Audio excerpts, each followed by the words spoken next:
কারণে মানুষ হত্যা ছিল ফ্যাসিবাদী হাসিনা সরকারের অন্যতম রাজনৈতিক সংস্কৃতি।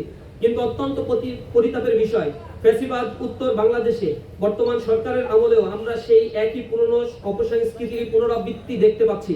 আপনারা জানেন 2025 সালের ডিসেম্বর মাসে রাজধানীর তেজগাঁও কলেজে ছাত্রাবাসে মাদক সেবন এবং আধিপত্য বিস্তারকে কেন্দ্র করে ছাত্রদলের দুই গ্রুপের মধ্যে রক্তক্ষয়ী সংঘর্ষের জেরে কলেজের মাধ্যমিক বিজ্ঞান বিভাগ, উচ্চ মাধ্যমিক বিজ্ঞান বিভাগের দ্বাদশ শ্রেণীর শিক্ষার্থী সাকিবুল হাসান রানাকে হত্যা করে ছাত্রদল।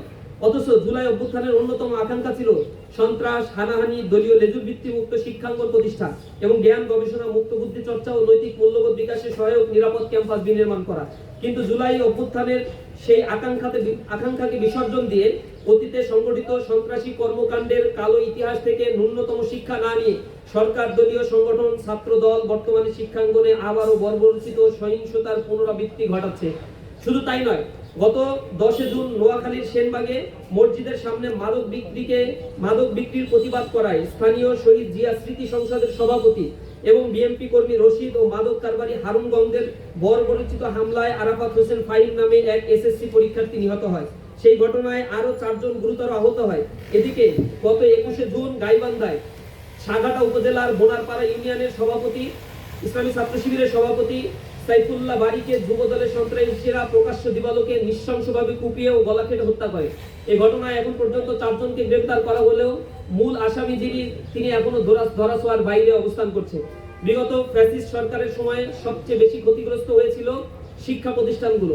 বিশ্ববিদ্যালয়, অন্যান্য উচ্চশিক্ষা প্রতিষ্ঠানের প্রশাসনের দলীয় অনুগত ব্যক্তিদের বসিয়ে এবং পেটোয়া বাহিনী ছাত্রলীগকে ব্যবহার করে শিক্ষাঙ্গনগুলোকে সন্ত্রাস, দখলদারিত্ব ও ভয়ের অভয়ারণ্যে পরিণত করা হয়েছিল। সেই দুঃসহ পরিস্থিতির অবসান ঘটিয়ে একটি নিরাপদ ও স্বাধীন শিক্ষাঙ্গনের প্রত্যাশায় দেশের শিক্ষার্থীরা জুলাই অভ্যুত্থানে গুরুত্বপূর্ণ ভূমিকা পালন করেছিল। কিন্তু অত্যন্ত পরিতাপের বিষয়, অভ্যুত্থানের পরেও সেই প্রত্যাশার প্রতিফলন ঘটেনি, বরং চট্টগ্রাম, কুমিল্লা ও কক্সবাজার পলিটেকনিক ইনস্টিটিউটে সাধারণ শিক্ষার্থীদের উপর ছাত্রদলের ন্যাক্কারজনক হামলার ঘটনা ঘটেছে। ঢাকা পলিটেকনিক ইনস্টিটিউটে 2 দফা হামলা চালানো হয়েছে।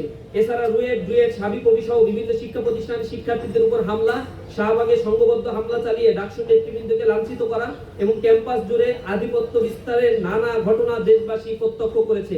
গতকালও রাজধানীর সিদ্ধেশ্বরী কলেজে অধ্যক্ষের কার্যালয়ে অধ্যক্ষের সামনে ছাত্র শিবিরের নেতাকর্মীদের উপর ছাত্রদলের সন্ত্রাসীরা হামলা চালায়। শিক্ষার্থীদের রক্ষা করতে এগিয়ে এলে সমাজবিজ্ঞান বিভাগের শিক্ষক খায়রুল ইসলামকেও মারধর করা হয়, তাকে আঘাত করা হয়, রক্তাক্ত করা হয়। সে শিক্ষকের দাঁত পর্যন্ত ভেঙে যায় এবং আহত অবস্থায় তিনি কোনো প্রতিকার পান নাই। সেটা মিডিয়াতেও সেই ঘটনাগুলো আসতে দেয় নাই। অধ্যক্ষ থেকে শুরু করে পুরো চক্র এর সাথে জড়িত রয়েছে।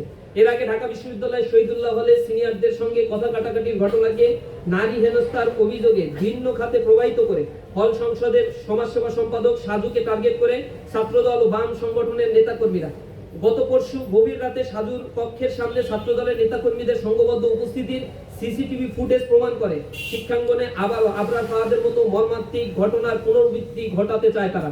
এছাড়াও আধিপত্য বিস্তার, মাদক কারবার ও অন্যান্য অপরাধমূলক কর্মকাণ্ডের মাধ্যমে ক্যাম্পাসগুলোকে আবারও অস্থিতিশীল করে তোলা হচ্ছে। একই সঙ্গে বিভিন্ন মতবাদ ট্যাগিং ও উদ্দেশ্য প্রণোদিত প্রচারণার মাধ্যমে সাধারণ শিক্ষার্থীদের উপর নির্যাতনের বৈধতা তৈরির অপচেষ্টা চলছে।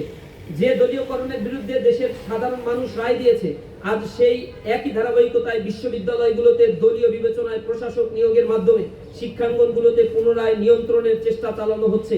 আপনারা লক্ষ্য করেছেন যে কয়েকটি বিশ্ববিদ্যালয়ে ভিসি নিয়োগ দেওয়া হয়েছে, সবাই সাদা দলের পোস্টেড নেতা, বিএনপির কেন্দ্রীয় নেতা, এই পর্যায়ের নেতাদেরকেই ভিসি পর্যায়ে নিয়োগ দেওয়া হয়েছে।